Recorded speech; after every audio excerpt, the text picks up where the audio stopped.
नमस्कार, स्वागत है आपका जी बिजनेस में। मैं हूं दीपक डोभाल और आप देख रहे हैं आपकी खबर आपका फायदा। बूस्टर डोज और बच्चों की वैक्सीनेशन को लेकर पीएम मोदी के ऐलान के बाद इसकी तैयारियां युद्ध स्तर पर शुरू हो चुकी हैं।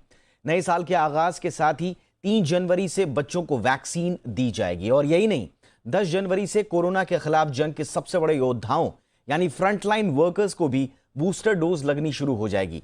आज हम बच्चों की वैक्सीन और बूस्टर डोज से जुड़े हर सवाल का जवाब देंगे। ऐसे सभी सवालों का जवाब देने की कोशिश करेंगे। हमारे साथ जुड़ रहे हैं खास मेहमान इसके लिए, और इस मसले पर बातचीत करने के लिए मेरे साथ 2 खास मेहमान इस वक्त जुड़ चुके हैं। डॉक्टर रमन गंगाखेडकर हमारे साथ हैं, पूर्व हेड हैं आईसीएमआर के। डॉक्टर गंगाखेडकर, बहुत बहुत स्वागत है सर शो पर। हमारे साथ हैं एक और खास मेहमान डॉक्टर समीर भाटी, मेंबर हैं कोविड-19 कमेटी के। बहुत बहुत स्वागत है डॉक्टर भाटी आपका भी हमारे शो पर। डॉक्टर भाटी, आप इन ऑब्जर्वेशंस को जो अलग अलग एक्सपर्ट्स के मैं पढ़ रहा हूं उनको किस तरह से लेते हैं? पहला वही कि क्या आपने 15 दिन बाद बूस्टर डोज शुरू करने की बात कही है, 10th of Jan, तो क्या ये 1st of Jan से शुरू नहीं हो सकता था? क्योंकि ओमिक्रॉन तो बहुत तेजी से फैल रहा है। अगर हमारे जो डॉक्टर्स हैं, फ्रंटलाइन वर्कर्स हैं, अगर इस बीच खुदा ना खास्ता वो संक्रमित हो गए तो उसमें फिर आशंकाएं बढ़ जाती हैं। तो क्या ये पहले हो सकता था, या दूसरा जो गैप बताया जा रहा है 9 महीनों का, उसको कम करने पर आपकी क्या राय है डॉक्टर भाटी? जी जी, बिल्कुल। देखिए, पहले मैं आपका जो सेकंड वाला क्वेश्चन है, जो हम गैप की बात कर रहे हैं, गैप में अगर हम देखें, हमारी जो ड्राइव हुई थी 16 जनवरी से जो शुरू हुई थी, इसके अंदर अगर हम देखें तो वेरिएशन काफी ज्यादा है। अगर स्पेसिफिकली मैं हेल्थ केयर वर्कर और फ्रंटलाइन वर्कर्स की बात करूं, कि काफी सारे लोग थे जिन्होंने डेल्टा वेरिएंट के आने, सेकेंड वेव के आने से पहले वैक्सीन ली थी, और एक काफी सारी ऐसी कैटेगरी थी जिन्होंने जो है जुलाई के बाद जो है अपनी वैक्सीनेशन ड्राइव जो है अपने आप को वैक्सीनेट कराया था। तो उन लोगों का अगर हम उस तरह से 9 मंथ काउंट करेंगे तो वो वैसे काफी डिले होगा, मतलब फेब या मार्च के अंदर उनको जो है ये प्रिकॉशन डोज दी जाएगी, और बाकी एक कैटेगरी है उनको पहले लग जाएगा। तो ये एक है क्वेश्चन। दूसरा इसके अंदर ये है कि हमारे पास 2 वैक्सीन लगी है ज्यादातर लोगों को, एक कोविशील्ड और कोवैक्सीन। तो कोविशील्ड का जो हमारा गैप रहा था 12 से 16 हफ्ते का, तो उन लोगों के लिए भी जो ये 39 वीक्स का टाइम है, और जो हमारी कोवैक्सीन है वो 28 डेज में लग गई थी, उनके लिए भी वो सेम टाइम।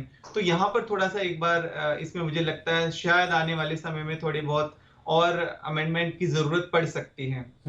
इसके अलावा हेल्थ जो आपकी कोमॉर्बिड वाले लोग हैं 60 प्लस, उनके लिए तो बिल्कुल क्लियर कट पॉलिसी है कि उनके लिए वही सेम लिस्ट है जो पहले जारी की गई थी ministry of health family welfare से, जो 20 बीमारियों की लिस्ट थी, वही उनके लिए भी एप्लीकेबल होगी जो हमारे 45 कोमॉर्बिड के लिए थी, और वही वो सर्टिफिकेट अपने डॉक्टर से वेरीफाई कराएंगे। डॉक्टर भाटी, बूस्टर डोज के साथ साथ एक और महत्वपूर्ण जो फैसला लिया गया है वो 3 जनवरी से 15 से 18 साल के बच्चों को बचाव का टीका, ये बड़ा इंपॉर्टेंट है। ये कितना महत्वपूर्ण होगा, और फिर बाकी बच्चों को इसके दायरे में लाने के लिए फिर आगे हमें कितनी तेजी दिखानी होगी? जी जी, बिल्कुल। देखिए, अभी जिस तरह से आपका डीसीजीआई ने 12 से 18 साल के लिए ऑलरेडी अप्रूव कर दिया, पर अभी इसको रोल आउट हम 15 साल से 18 साल तक के बच्चों के लिए कर ही रहे हैं, और इसके लिए भी आपका जो 1 जनवरी से वो शुरू हो जाएगा आपका जो रजिस्ट्रेशन प्रोसेस है ऑनलाइन कोविन ऐप के थ्रू, और उसमें 9 के करीब डिफरेंट आईडीज हैं। अगर आपका आधार कार्ड नहीं बना हुआ बच्चों का, तो वो अपनी आईडीज को अपलोड करके अपना रजिस्ट्रेशन कर सकते हैं। निश्चित तौर पर अभी इस चीज को जो हम बात कर रहे थे, जो बोर्ड्स के एग्जाम आने वाले हैं 10वीं और 12वीं वालों के लिए, तो उनके लिए जो पेरेंट्स को काफी ज्यादा एक डर था, वो कहीं ना कहीं उस चीज को लेके काफी वो जो है ये सकारात्मक कदम रहेगा उनके लिए। डॉक्टर भाटी, एक आखिरी सवाल के साथ आपके साथ आ रहा हूं।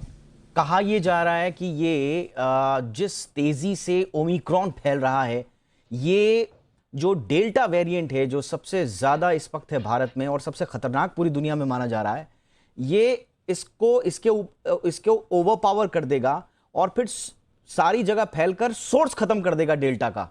तो क्या वाकई में हम माने, कुछ ऑब्जर्वेशन आए हैं कि अब बस ओमिक्रॉन लास्ट है, इसके बाद एंडेमिक? आप इत्तेफाक रखते हैं इससे?